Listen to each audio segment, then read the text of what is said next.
네, 오늘 하나님 말씀은 로마서 8장 14절에서 17절까지 보도록 하겠습니다.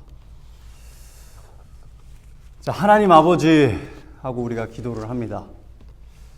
우리가 기도할 때마다 하는 표현이고 기도를 들을 때 쉽게 들을 수 있는 표현이죠. 그런데 우리가 어떤 말이든지 계속 사용하게 되면 그 표현의 뜻을, 그 의미를 저희가 잘 잊어버리곤 합니다.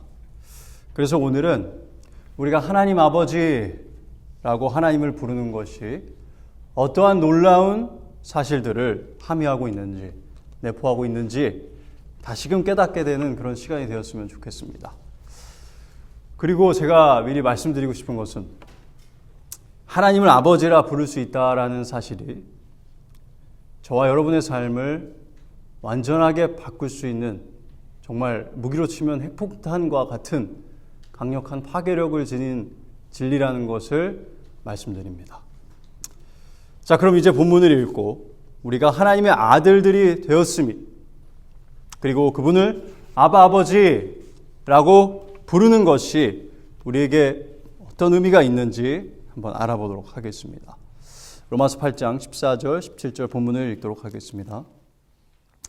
무릇 하나님의 영으로 인도함을 받는 사람은 곧 하나님의 아들이라.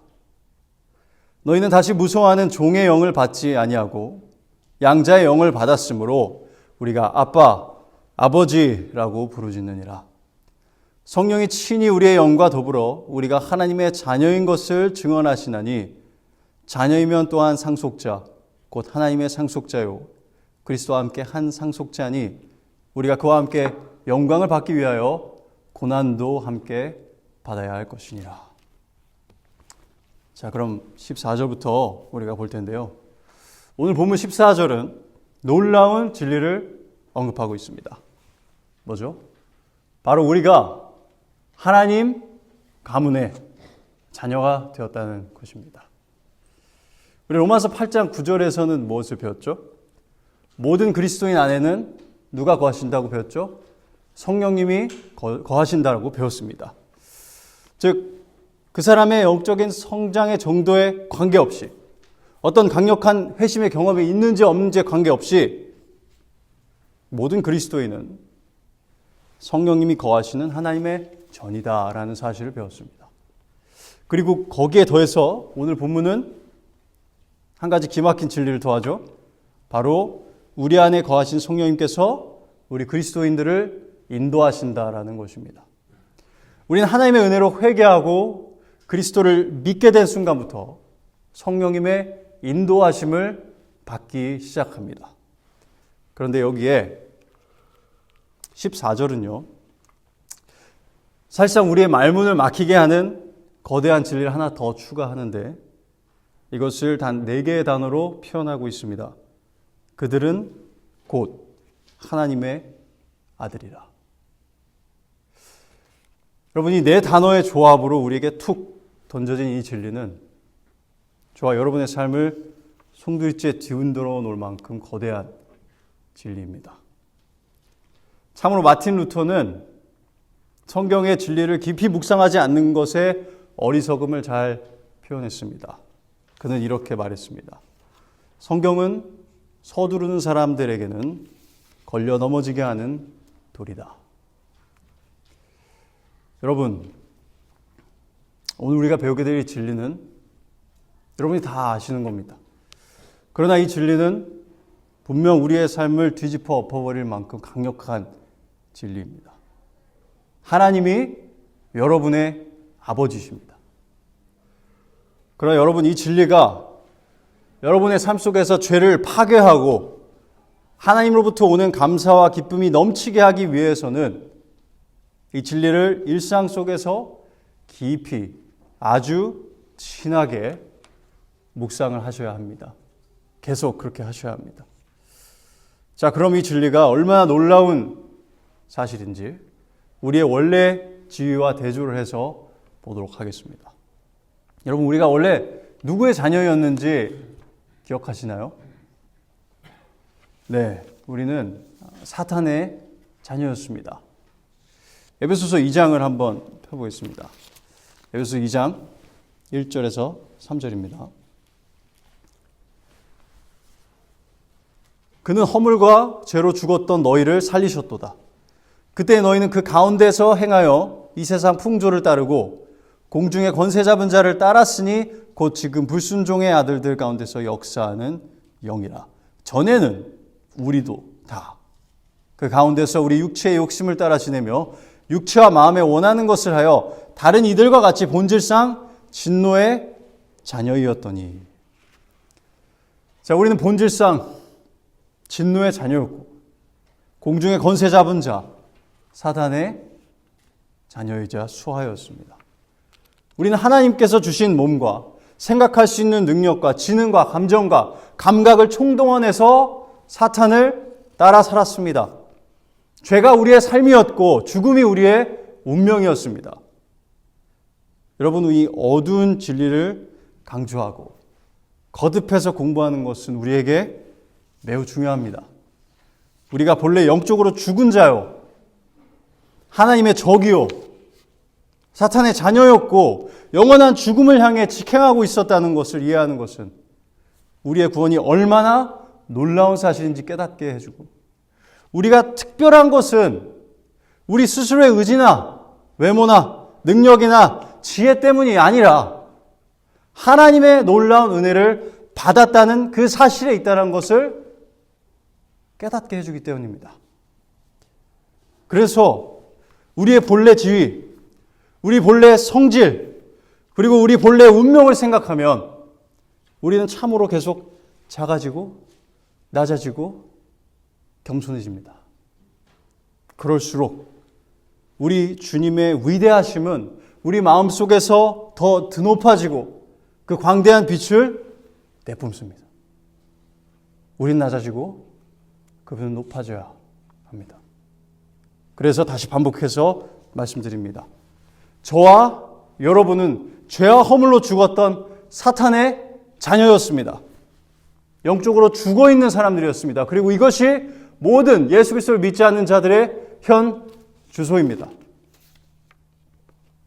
우리는 마음에 하나님이 없다고 말하며 양심의 가책에도 불구하고 죄를 지었고 즐겼으며 정당화했습니다. 그렇게 우리는 죄의 철저한 노예로 살고 있었고, 이것이 에베소서 2장 1절 3절이 명명백백하게 밝히는 진리이고 우리의 양심이 증언하는 진실입니다. 그런 우리에게 말도 안 되는 변화가 일어났습니다. 죄와 허물로 죽었던 우리를 하나님의 피 묻은 손이 건져내셨습니다. 우리의 죽었던 영이 숨을 쉬기 시작했고 우리는 이제 하나님의 아들이 되었습니다. 사탄의 자녀였던 우리들을, 거짓말쟁이요 살인자인 사탄, 그의 자녀였던 우리를 하나님께서 거룩하신 하나님의 아들로 만드신 것입니다. 우리에게는 이제 새로운 지위가 있습니다. 우리는 이제 하나님 가문의 자녀들이 되었습니다. 이와 같은 진리는 성경에 여러 번 반복됩니다. 제가 빠른 속도로 3개만 말씀드릴게요. 갈라디아서 3장 26절, 너희가 다 믿음으로 말미암아 그리스도 예수 안에서 하나님의 아들이 되었으니. 요한복음 1장 12절, 영접하는 자, 곧 그 이름을 믿는 자들에게는 하나님의 자녀가 되는 권세를 주셨으니. 요한 1서 3장 1절, 보라, 아버지께서 어떠한 사랑 우리에게 베푸사 하나님의 자녀라 일컬음을 받게 하셨는가. 우리가 그러하도다. 그러므로 세상이 우리를 알지 못함은 그를 알지 못함이라. 우리는 이제 하나님의 자녀들이 되었습니다. 가장 격조 높은 하나님 가문의 자녀들이 되었습니다. 우리가 왕가의 자녀가 아니어도 괜찮습니다. 재벌가 가문의 자녀가 아니어도 괜찮습니다. 우리는 이제 하나님 가문의 자녀들이기 때문입니다. 그리고 하나님의 자녀라는 이 진리의 놀라운 특권, 그 지위의 놀라운 특권들은 이 세상의 위대한 가문들의 자녀들이 누리는 것들과 비교조차 할 수 없는 것들입니다. 그러니 이 놀라운 사실을 기억하시고 기뻐하시기 바랍니다. 자, 그러면 이제 하나님의 아들들이 된 우리는 하나님과 실질적으로 어떤 관계를 맺으며 살아가게 되었는지에 대해서 조금 더 상세하게 알아보도록 하겠습니다. 15절을 다시 돌아가서 보도록 하겠습니다. 너희는 다시 무서워하는 종의 영을 받지 아니하고 양자의 영을 받았으므로 우리가 아빠, 아버지라고 부르짖느니라. 자, 여기서 먼저 살펴볼 것은 무서워하는 종의 영이 무엇인가에 대한 해석입니다. 이 본문에서는 아주 짧게 무서워하는 종의 영이라고만 언급이 되어 있고 설명이 되어 있지 않죠. 그래서 유사한 본문인 갈라디아서 4장을 한번 보도록 하겠습니다. 갈라디아서 4장입니다. 1절부터 한번 보겠습니다. 내가 또 말하노니 유업을 이을 자가 모든 것의 주인이나 어렸을 동안에는 종과 다름이 없어서 그 아버지가 정한 때까지 후견인과 청지기 아래에 있나니 이와 같이 우리도 어렸을 때에 이 세상의 초등학문 아래에 있어서 종노릇하였더니 때가 참에 하나님이 그 아들을 보내사 여자에게서 나게 하시고 율법 아래에 나게 하신 것은 율법 아래에 있는 자들을 속량하시고 우리로 아들의 명분을 얻게 하려 하심이라. 너희가 아들임으로 하나님이 그 아들의 영을 우리 마음 가운데 보내사 아빠, 아버지라 부르게 하셨느니라. 그러므로 네가 이후로는 종이 아니요 아들이니 아들이면 하나님으로 말미암아 유업을 받을 자니라. 오늘 본문과 내용이 매우 유사하죠. 자, 갈라디아서 말씀은 먼저 구원받기 전에 모든 이방인이라고 해야 될까요?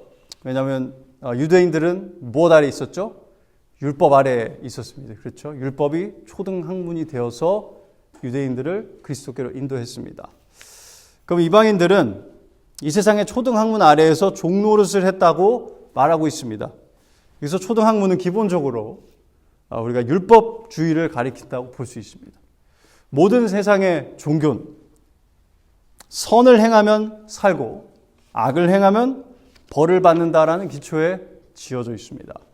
그래서 우리는 모두 그 율법주의의 종으로 혹은 그 행위를 통한 구원의 종으로 살았다라고 할 수 있습니다.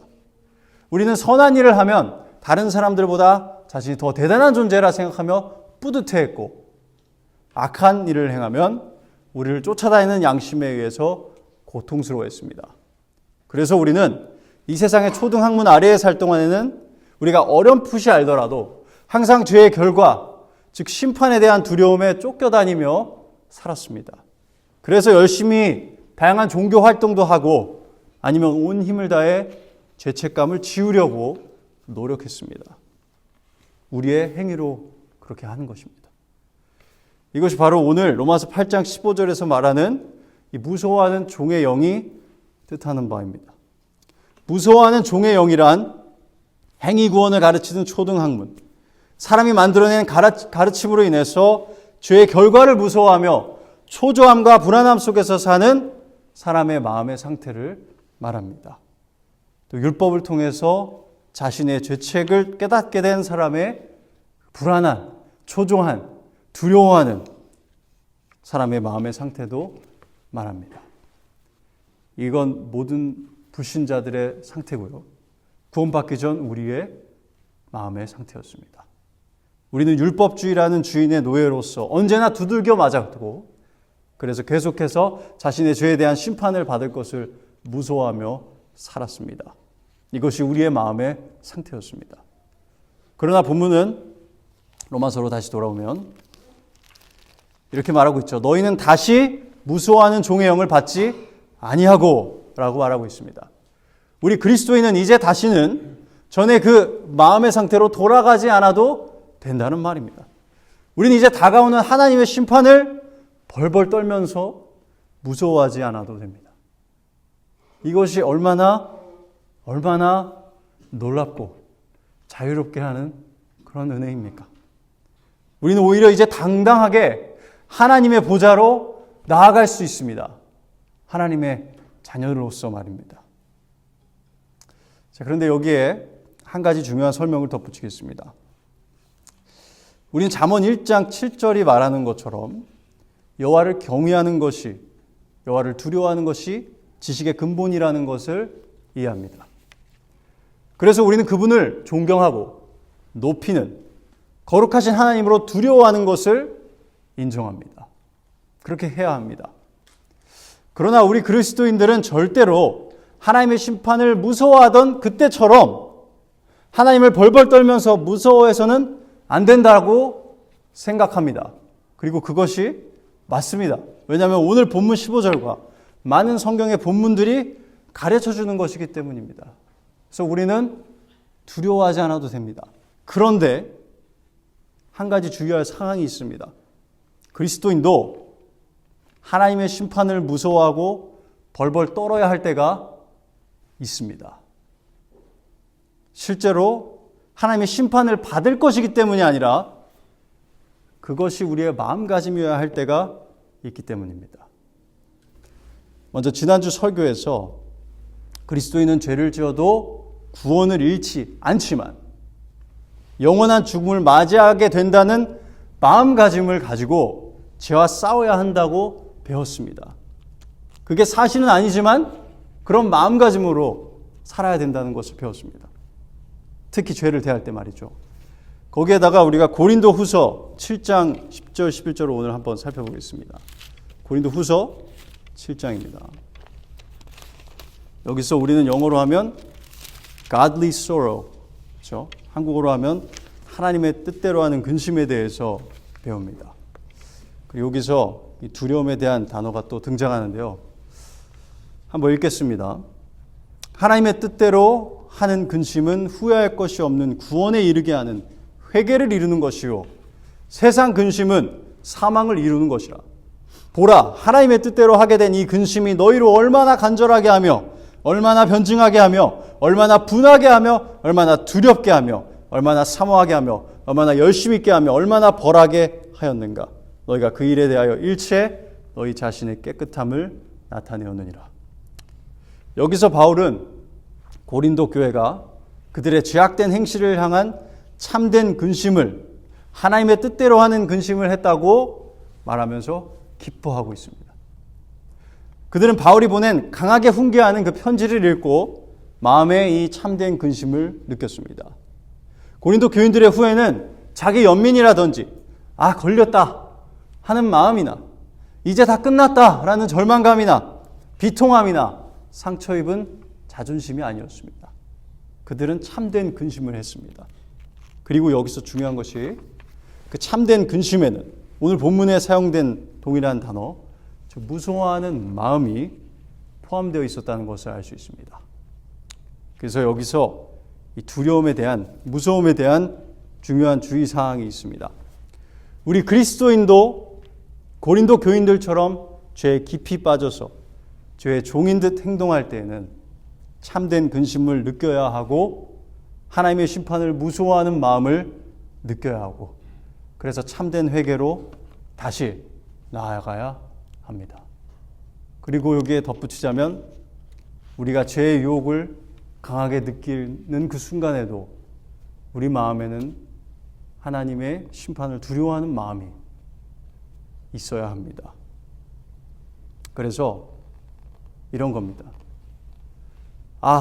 죄의 유혹이 오는데 나는 하나님 자녀니까 그렇게 무섭진 않아.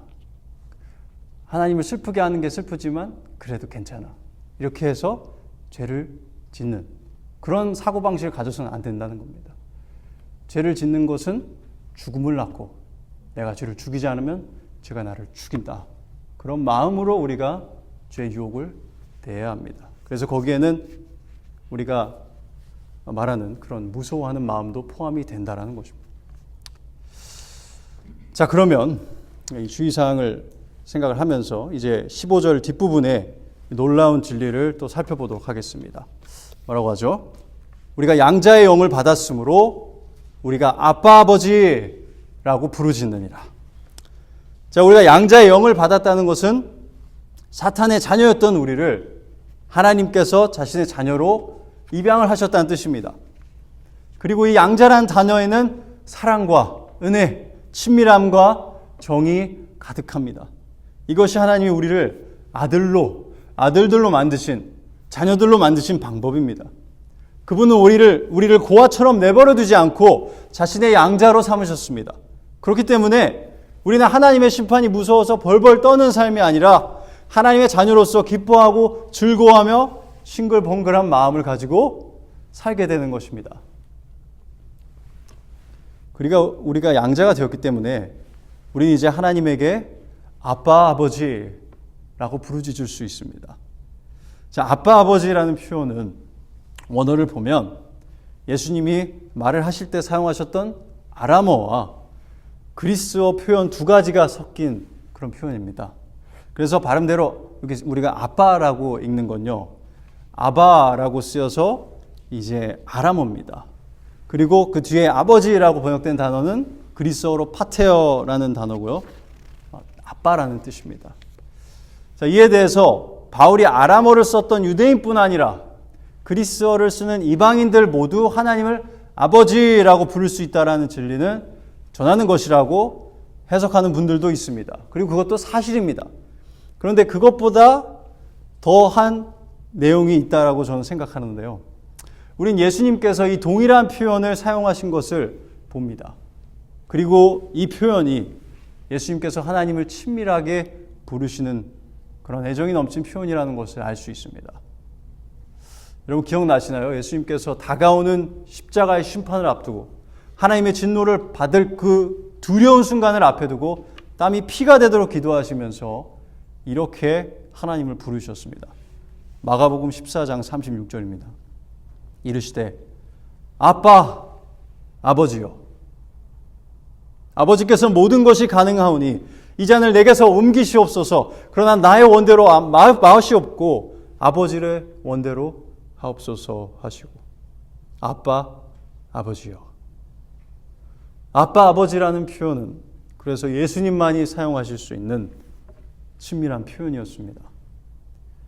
그만큼 친밀하고 가까운 관계에서만 사용할 수 있는 감정이 가득 담긴 표현입니다. 그런데 지금 바울은 예수님이 사용하신 이 표현을 우리 그리스도인도 동일하게 사용할 수 있게 되었다라고 말하고 있습니다. 우리도 하나님을 아빠, 아버지라고 부를 수 있다는 겁니다. 그리고 여기에 제가 준비를 하면서 머리카락을 쥐어뜯을 정도로 제 상상을 초월하는 그런 말씀을 하나 소개를 해드리도록 하겠습니다. 요한복음 17장을 잠깐 펴주시기 바랍니다. 요한복음 17장, 이 장면은요, 예수님이 잡히시기 전에 하나님 아버지께 자신의 제자들을 위해서 기도하는 그런 장면입니다. 거기서 우리가 한 절만 볼 텐데요, 23절을 보겠습니다. 예수님이 이렇게 말씀하십니다. 곧 내가 그들 안에 있고 아버지께서 내 안에 계시오 그들로 온전함을 이루어 하나가 되게 하려 함은 아버지께서 나를 보내신 것과 또 나를 사랑하신 같이 그들도 사랑하신 것을 세상으로 알게 하려 함이로소이다. 여러분 정말 이 진리의 놀라움을 어떻게 말로 설명해야 할지 모르겠습니다. 하나님 아버지께서 자신의 아들을 사랑하신 그 사랑같이 우리를 사랑하신답니다. 여러분, 우리는 각자 우리가 어떤 존재인지 잘 알고 있습니다. 우리가 예수님과 비교하면 사랑할 만한 점이 하나도 없습니다. 오히려 우리는 하나님의 은혜로 구원을 받았고 여전히 죄를 짓고 회개하지 않으면 하나님과의 친밀함을 누리지 못하는 죄인들입니다. 그런데 하나님께서 자신의 아들 예수 그리스도, 아버지의 뜻을 따라서 자신의 목숨까지 내어주신 그 예수님을 사랑하시는 것처럼 우리를 사랑하신다고 하는 겁니다. 어떻게 이런 일이 있을 수 있습니까? 어떻게 이런 사랑이 있을 수 있습니까? 우리가 어떻게 이런 사랑을 받을 수 있습니까? 우리는 그분의 집에 종만 되더라도, 가서 설거지만 하고 신발만 닦더라도 감사한데 자신의 아들 예수 그리스도처럼 우리를 사랑하신다는 겁니다. 이 진리가 우리의 삶을 변화시키지 않을 수 있다고 생각하십니까? 하나님은 멀리 계신 분이 아닙니다. 그분은 단순히 지적으로, 신학적으로, 이론적으로, 교리적으로만 믿는 하나님이 아닙니다. 우리는 하나님과의 인격적이고 개인적인 신분이 있습니다. 그것도 하나님과 예수님과의 관계에 상응하는 사랑의 관계입니다. 마틴 로이 존스 목사님은 이에 대해서 이렇게 말씀하셨습니다. 구원의 궁극적인 목적은 우리로 하여금 지옥에 가지 않도록 지켜주는 것만이 아닙니다. 또한 우리를 어떤 죄들에서 벗어나게 하는 것만도 아닙니다. 구원의 궁극적인 목적은 우리가 양자의 특권을 누릴 수 있고 하나님의 자녀가 되어 그리스도와 함께 한 후사가 되게 하는 것입니다. 최고의 선은 하나님을 보는 것입니다. 이 세상에서 사는 동안 하나님을 우리 아버지로 친근하게 아는 것, 또한 아바 아버지라고 부르짖는 것이 최고의 선입니다.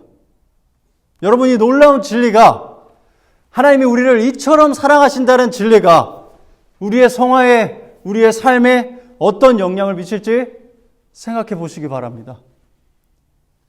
우리 이처럼 사랑하시는 아버지를 우리가 사랑한다면 그분의 말씀을 지키지 않겠습니까? 자발적으로 그분을 기쁘시게 하길 원하지 않겠습니까? 유혹의 달콤함 속에서도 아버지를 생각하지 않겠습니까? 분명 그럴 것입니다. 분명 그럴 것입니다. 그리고 우리의 성화는 분명 하나님을 사랑하는 마음과 직접적으로 연결되어 거기서부터 그 생명력을 제공받아야만 합니다. 우리가 거룩해지려 하는 것은 더 나은 내가 되려는 시도가 아닙니다. 우리가 거룩해지려 하는 것은 교회라는 집단에서 더 높은 자리에 오르기 위한 시도는 더더욱 아니어야 합니다.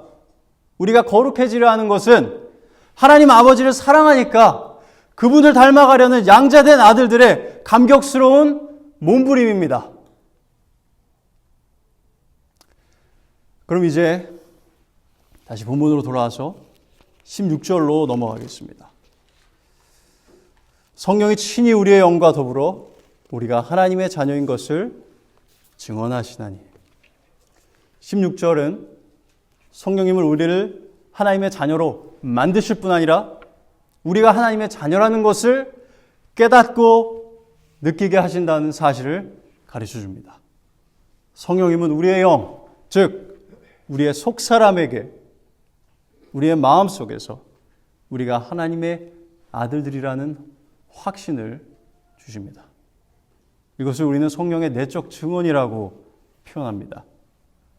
각자마다 이 내적 증언이 어느 순간에, 어느 정도로 자주, 어느 정도의 감정의 폭으로 느껴지는지는 다 다를 것입니다. 그러나 우리는 언젠가 우리가 하나님의 자녀라는 진리가 그냥 일반적인 진리가 아니라 나에게 해당되는 진리라는, 이것이 나의 현실이라는 사실을 알게 되고 깨닫게 되고 느끼게 된 적이 있습니다. 이것이 성령의 내적 증언입니다. 성령님께서 우리의 마음에서 우리가 하나님의 아들이라는 확신을 주시는 것입니다. 그러니 성령의 내적 증언은 이 지적일 뿐 아니라, 이해하는 것일 뿐 아니라 우리의 감정까지 아우르는 경험이라고 할 수 있습니다. 그런데 사람마다 감정의 폭이 다르기 때문에 우리는 어떤 개인이 맞이한 경험을 기준으로 저 사람은 나처럼 이런 경험을 못했으니까, 이런 감정을 못 느꼈으니까 구원받은 게 아니야 라고 판단해서는 안 됩니다. 성령의 내적 증언은 각자가 합니다. 왜냐하면 이것은 각자의 속사람에게 주시는 성령님의 증언이기 때문입니다. 그러나 분명 성령님은 우리가 각자가 하나님의 자녀임을 깨닫게 하십니다. 그것을 느끼게 하십니다. 그리고 우리는 이 구원의 확신을 가지고 우리가 하나님의 사랑하는 아들들이라는 확신을 가지는 것은 매우 중요한 일입니다. 그러한 확신이 있어야 우리가 흔들리지 않고 이 땅에서 그리스도인으로서의 삶을 힘있게 낙담하지 않고 살아갈 수 있기 때문입니다. 그러면 이제 오늘 본문의 마지막 절을 함께 살펴보겠습니다. 로마서 8장 17절입니다. 자녀이면 또한 상속자, 곧 하나님의 상속자요 그리스도와 함께 한 상속자니 우리가 그와 함께 영광을 받기 위하여 고난도 함께 받아야 할 것이니라. 죄에 잠겨 살던 사탄의 자녀이며 노예였던 우리가 하나님의 은혜로 하나님의 사랑을 받는 아들들이 되었다는 것을 앞서서 우리가 배웠습니다. 그리고 17절에서 우리는 그 위에 한 줄의 진리가 금태처럼 둘려지는 것을 봅니다. 우리가 자녀이면 이제 상속자이기도 한다는 것입니다. 그런데 2차적이고 급이 낮은 노예급 상속자가 아니라 그리스도와 함께 한 상속자라는 겁니다. 자, 그런데 이렇게 되면 우리가 상속하는 것이 정확히 무엇인지에 대해서 궁금해집니다. 그렇죠? 자, 그러면 상속하는 기업, 우리가 상속하는 게 무엇인지에 대한 몇 가지 구절을 찾아보겠습니다. 야고보서 2장 5절을 보겠습니다. 야고보서 2장 5절. 내 사랑하는 형제들아 들을지어다. 하나님이 세상에서 가난한 자를 택하사 믿음에 부요하게 하시고 또 자기를 사랑하는 자들에게 약속하신 나라를 상속으로 받게 하지 아니하셨느냐. 여기서 우리는 그리스도인의 상속물이 하나님의 약속하신 나라라는 것을 알게 됩니다. 미래에 오는 하나님의 나라는 우리가 이해하고 공부했던 것처럼 다가오는 천년왕국과 천년왕국 이후에 영원한 천국이죠. 새 하늘과 새 땅 그리고 거기에 내려오는 새 예루살렘을 통칭합니다.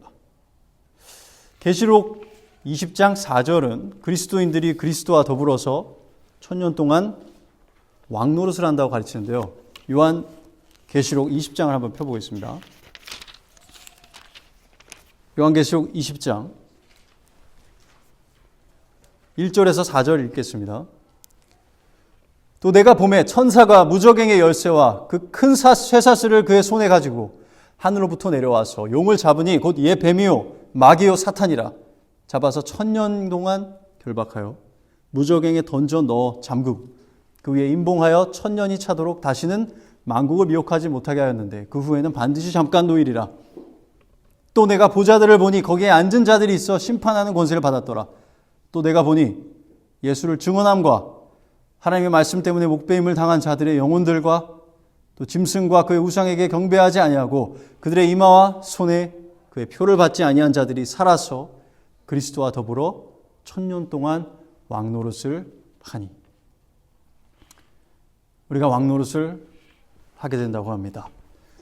그리고 우리가 다음 장을 보면요. 계시록 21장을 보면 천년왕국 후에 잠시 놓여진 사탄이 잡히고 백보자 심판을 통해서 모든 믿지 않는 죄인들이 심판을 받은 뒤에 오는 새 하늘과 새 땅 그리고 새 예루살렘에 대해서 예언을 하고 있는 것을 볼 수 있습니다. 21장 1절에서 7절 읽겠습니다. 또 내가 새 하늘과 새 땅을 보니 처음 하늘과 처음 땅이 없어졌고 바다도 다시 있지 않더라. 또 내가 보매 거룩한 성 새 예루살렘이 하나님께로부터 하늘에서 내려오니 그 준비한 것이 신부가 남편을 위하여 단장한 것 같더라. 내가 들으니 보좌에서 큰 음성이 나서 이르되 보라 하나님의 장막이 사람들과 함께 있음에 하나님이 그들과 함께 계시리니 그들은 하나님의 백성이 되고 하나님은 친히 그들과 함께 계셔서 모든 눈물을 그 눈에서 닦아주시니 다시는 사망이 없고 애통하는 것이나 곡하는 것이나 아픈 것이 다시 있지 아니하리니 처음 것들이 다 지나갔음이로라. 보좌에 앉으시니가 이르시되 보라 내가 만물을 새롭게 하노라 하시고 또 이르시되 이 말은 신실하니 참되니 기록하라 하시고 또 내게 말씀하시되 이루었도다 나는 알파와 오메가요 처음과 마지막이라. 내가 생명수 샘물을 목마른 자에게 값없이 주리니 이기는 자는 이것들을 상속으로 받으리라. 나는 그의 하나님이 되고 그는 내 아들이 되리라. 그러나 두려워하는 자들과 믿지 아니하는 자들과 흉악한 자들과 살인자들과 음행하는 자들과 점술가들과 우상 숭배자들과 거짓말하는 모든 자들은 불과 유황으로 타는 못에 던져지리니 이것이 둘째 사망이라. 우리가 이것들을 유업으로 상속으로 받는다고 말하고 있습니다. 이 새로운 하나님의 나라를 말이죠. 그리고 그 뒤에는 새 예루살렘의 이 화려한 모습이 아주 세밀하게 이제 기록이 되어 있고요. 22장으로 가면 생명수 강과 하나님의 하나님과 어린 양의 보좌 그리고 그의 종들인 그리스도인들이 모두 왕노릇할 것을 예언하고 있습니다. 22장 요한계시록 22장 1절 5절을 마저 읽겠습니다. 또 그가 수정같이 맑은 생명수의 강을 내게 보이니 하나님과 및 어린 양의 보좌로부터 나와서 길 가운데로 흐르더라. 강 좌우에 생명나무가 있어 12가지 열매를 맺되 달마다 그 열매를 맺고 그 나무 잎사귀들은 만국을 치료하기 위하여 있더라. 다시 저주가 없으며 하나님과 그 어린 양의 보좌가 그 가운데에 있으리니 그의 종들이 그를 섬기며 그의 얼굴을 볼 터요 그의 이름도 그들의 이마에 있으리라. 다시 밤이 없겠고 등불과 햇빛이 쓸데없으니 이는 주 하나님이 그들에게 비치심이라. 그들이 세세토록 왕노릇하리로다. 3절을 보면 이 영원한 나라 천국 새 예루살렘에는 하나님과 그 어린 양의 보좌가 있다라고 합니다. 우리가 하나님을 대면하여 볼 날이 오는 것입니다. 그리고 5절을 보면 우리가 그와 함께 세세토록 영원토록 왕노릇할 것이라고 말하고 있습니다. 이것이 우리 그리스도인들이 바라는 상속물이고 구약의 믿음의 선진들도 바라고 인내하며 기다리던 상속물입니다. 히브리서 11장 13절 16절은 이렇게 말하죠. 이 사람들은 구약의 믿음의 선진에 대해서 말하면서 다 믿음을 따라 죽었으며 약속을 받지 못하였으되 그것들을 멀리서 보고 환영하며 또 땅에서는 외국인과 나그네 임을 증언하였으니 그들이 이같이 말하는 것은 자기들이 본향 찾는 자임을 나타냅니다. 어떤 본향이죠? 그들이 나온 바 본향을 생각하였더라면 돌아갈 기회가 있었으려니와 그들이 이제는 더 나은 본향을 사모하니 곧 하늘에 있는 것이라. 이러므로 하나님이 그들의 하나님이라 일컬음 받으심을 부끄러워하지 아니하시고 그들을 위하여 한 성을 예비하셨느니라.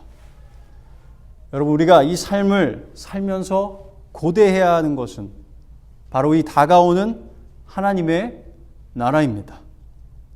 그래서 우리는 살면서 다가오는 우리의 유업, 우리가 상속할 하나님과 그분이 준비하시고 있는 하나님의 나라와 그분과 함께할 영광스러운 나날을 바라보면서 살아야 합니다. 이것이 우리의 삶의 모든 여정 속에서 가장 높은 우선순위에 있어야 합니다. 그래서 이 땅에서 모든 즐거움이 사라지더라도 우리에게는 절대로 빼앗아갈 수 없는 기쁨이 남아있는 것입니다. 바로 이 소망 때문에 그렇습니다. 그래서 저는 바울이 에베소 교회 성도님들을 위해서 중보했던 것처럼 그리스도를 믿는 복된 성도인 여러분들이 또 제가 하나님의 은혜로 우리의 눈이 밝아져서 우리의 부르심의 소망이 무엇인지 성도 안에서 그 기업의 풍성함이 무엇인지 더욱 깊이 느끼고 깨닫고 알아가기를 소망합니다. 그것이 결국 우리를 지탱해 주기 때문에 그렇습니다. 자, 그러면 이 놀라운 미래의 영광을 바탕으로 우리가 그리스도의 후사이기 때문에 지금 잠깐 겪어야 하는 고난에 대해서 살펴보도록 하겠습니다. 본문 17절은 이렇게 끝마칩니다. 우리가 그와 함께 영광을 받기 위하여 고난도 함께 받아야 할 것이니라. 갑자기 바울은 영광스러운 미래에 대해 말하다가 고난에 대해서 말합니다. 왜 그럴까요? 왜냐하면 그리스도인의 이 땅에서의 삶은 고난을 끼고 사는 삶이기 때문입니다. 예수님은 십자가에서 죽기까지 고난을 받으셨습니다. 그리고 그분의 제자들에게 이렇게 말씀하셨습니다. 요한복음 15장 18절 20절입니다. 세상이 너희를 미워하면 너희보다 먼저 나를 미워한 줄 알라. 너희가 세상에 속하였으면 세상이 자기의 것을 사랑할 것이나 너희는 세상에 속한 자가 아니요 도리어 내가 너희를 세상에서 택하였기 때문에 세상이 너희를 미워하느니라. 내가 너희에게 종이 주인보다 더 크지 못하다 한 말을 기억하라. 사람들이 나를 박해하였은즉 너희도 박해할 것이요 내 말을 지켰은즉 너희 말도 지킬 것이라. 그리고 실제로 예수님의 제자 중 11명은 순교해서 죽었고 한 명은 외딴 섬에 유배되어 살았습니다. 그리고 기독교의 역사는 수많은 순교자와 자신의 삶을 헌신한 그러면서까지 믿음을 지키고 복음을 전한 사람들의 땀과 피로 쓰여진 게 우리 기독교의 역사입니다. 그리고 바울은 자신의 죽음을 앞두고 디모데에게 이렇게 말했습니다. 디모데 후서 3장 12절입니다. 무릇 그리스도 예수 안에서 경건하게 살고자 하는 자는 박해를 받으리라. 우리 그리스도인은 이 세상에서 살 때에 집에서, 일터에서, 어디서든 우리의 성실함과 정의로운 모습 때문에 존경을 받을 수도 있고, 우리가 아내로서 아내의 역할을 제대로 하려고 하니까, 남편으로서 남편 역할을 제대로 하려고 하니까 좋아라 하는 그런 인정을 받을 수도 있습니다. 그러나 그리스도를 믿지 않는 자들은 언제나 우리의 흠을 찾고 있습니다. 조금이라도 실수한 점이 있으면, 조금이라도 죄를 지면 그들은 우리를 가장 추악하고 바보 같은 사람으로 취급하려 합니다. 예수님께서 말씀하신 그대로입니다. 세상이 그분을 미워하였기 때문에 우리도 미워하는 것입니다. 세상은 그리스도인들을 사회에서 격리시키고 공격할 수 있는 상황이 되면 가차없이 그리할 것입니다. 여러분, 우리가 신약 성경을 쭉 읽어보면 계속해서 그리스도인의 영광이 꼭 고난 후에 온다는 것을 볼 수 있습니다. 예수님도 그랬고 제자들도 그랬고 많은 그리스도인 순교자들도 그러합니다. 우리도 그럴 것입니다. 그렇기 때문에 우리의 고난은 아무 이유 없는 고난이 아닙니다. 고난 뒤에 영광이 오기 때문입니다. 그렇기 때문에 야고보는 이 땅에서 시련을 겪거든 기뻐하라고 말합니다. 야고보서 1장 2절이죠. 내 형제들아 너희가 여러 가지 시험을 당하거든 온전히 기쁘게 여기라. 베드로도 이렇게 말합니다. 베드로전서 4장 12절 13절입니다. 사랑하는 자들아 너희를 연단하려고 오는 불시험을 이상한 일 당하는 것 같이 이상히 여기지 말고 오히려 너희가 그리스도의 고난에 참여하는 것으로 즐거워하라. 이는 그의 영광을 나타내실 때에 너희로 즐거워하고 기뻐하게 하려 함이라. 그리고 로마서 8장 18절은 이렇게 말합니다. 생각하건대 현재의 고난은 장차 우리에게 나타날 영광과 비교할 수 없도다. 그렇습니다. 다가오는 영광은 정말로 현재의 고난과 비교할 수 없습니다. 문제는 우리가 실제 삶에서는 다가오는 영광을 생각할 때 하도 삶에 치이니까 그래 다가오는 영광이 있지 하면서 한숨을 내뱉는다는 데 있습니다. 각자 삶에 참 힘든 시기가 있습니다. 물론 문제는 전보다 더 힘든 나날이 계속되는 것 같다는 생각이 들 때 더 힘들죠. 그럴 때는 마음이 좌절되고 다가오는 영광은 그냥 잠시 낮잠 들었을 때 꾸었던 꿈처럼 희미하게 보입니다. 그러나 여러분, 하나님 우리에게 자신의 말씀을 주신 이유가 있습니다. 우리에게 오늘 읽은 로마서 8장 14절에 17절 말씀처럼 이 놀라운 진리를 써서 우리에게 주신 이유가 있습니다. 그것은 우리로 깊이 묵상하고 상고해서 그 말씀의 진리가 어떤 칠흑 같은 상황 속에서도 밝게 우리 마음속에서 빛나게 하기 위함입니다. 여전히 몸에 힘은 없어도 우리의 마음만큼은 희망으로 가득 차서 다시 그 한 걸음을 내딛게 하기 위해서입니다. 그러기 때문에 여러분, 지금의 고난이 힘드실 때 기억하시기 바랍니다. 다가오는 영광은 이에 피할 바가 못되다. 이것은 영광으로 가는 길이다. 말씀 마치겠습니다. 여러분, 우리는 어느 날 하나님의 은혜로 구원을 받았고 하나님의 자녀가 되었습니다. 성령님은 이러한 사실을 우리의 마음에 증언하시고 그리고 자녀가 된 우리는 그리스도와 함께 후사가 되기까지 했습니다. 우리에게는 놀랍도록 영광스러운 미래의 상속의 날이 다가오고 있습니다. 잠시 고난을 받더라도 말입니다. 우리가 하나님 아버지라고 기도할 때 이 모든 진리가 그 속에 포함되어 있다는 것을 생각해 보시기 바랍니다. 이 진리가 정말 우리의 삶을 바꾸지 않을 수 있겠습니까? 자, 전에 말씀드렸던 것처럼 우리의 성화는 천천히 한 걸음씩 밖에 못 갑니다.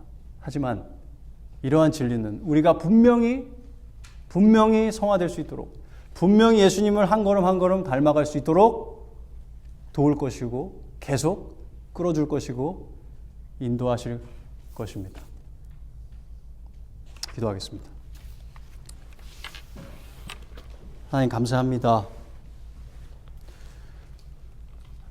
하나님 아버지라고 부를 수 있는 이 놀라운 축복을 저희에게 주심에 감사합니다. 벌레만도 못한 우리를 당신의 아들처럼 사랑하여 주셔서 죄송하고 감사합니다. 저희가 삶 속에서 힘들고 어려울 때마다,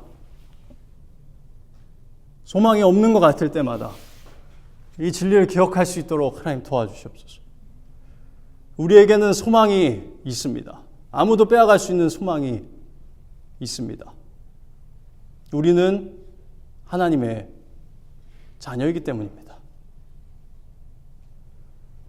그래서 하나님, 저희는 너무 급하게 살다 보니까 이런 단순한 진리들을 너무 단순한 진리라 생각하고 넘어갑니다. 그러나 그것이 우리에게 얼마나 안 좋은 영향을 끼치는지 모릅니다.